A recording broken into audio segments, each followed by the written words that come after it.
Değerli basın mensupları, sevgili halkımız, bugün burada 34 masum canın katledildiği Roboski katliamını kınamak ve bu vesileyle açıklanmış olan rapora tepkimizi dile getirmek. Uyan, diren, özgürleş! Uyan, diren, özgürleş! Uyan, diren, özgürleş! Katliamdan hemen sonra AKP hükümeti, TSK ve işbirlikçi medya 3 maymunları oynamış, daha sonraki süreçte vahşetin üzerini örtme ve saptırma siyaseti bilinçli bir şekilde geliştirilmiştir. Tamamen emir komuta zinciri içerisinde ve bilinçlice geliştirilen bu katliam 24 saat içerisinde aydınlatılabilecekken AKP hükümeti üzerine düşen sorumluluğu yerine getirmeyip katliamın sorumlularını aklamaya yönelik bir tavır sergilemiştir.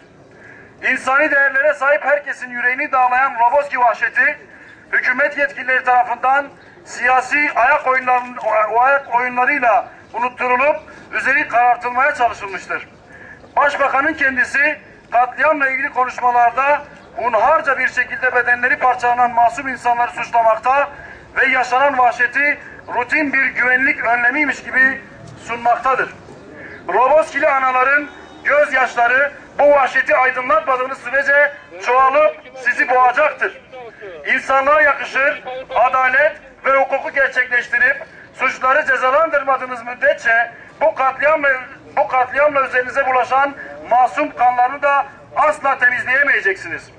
Bugün ve gelecekte insanların sizden lanetle bahsetmesini istemiyorsanız, Başbakan sorumluluğu olan herkes adına açık ve net bir şekilde özür dilemelidir. Devlet, askeri ve sivil kurumlarıyla bu katliamdaki sorumluluğunu kabul etmelidir. Olayda kastı ya da kusuru olanlar ortaya çıkarılıp suçlular derhal cezalandırılmalıdır ki barış ve kardeşlik söylemleri inandırıcı olabilsin. Aksi takdirde Kürt halkına yapılan diğer zulümler gibi tarih bu zulmü de affetmeyecek ve bizim gücümüz yetmese de hesap sorucuların en hayırlısı olan Allah bu zulmün hesabını çetin bir şekilde soracaktır. Unutursak kalbimiz kurusun. Zulme karşı omuz omuza!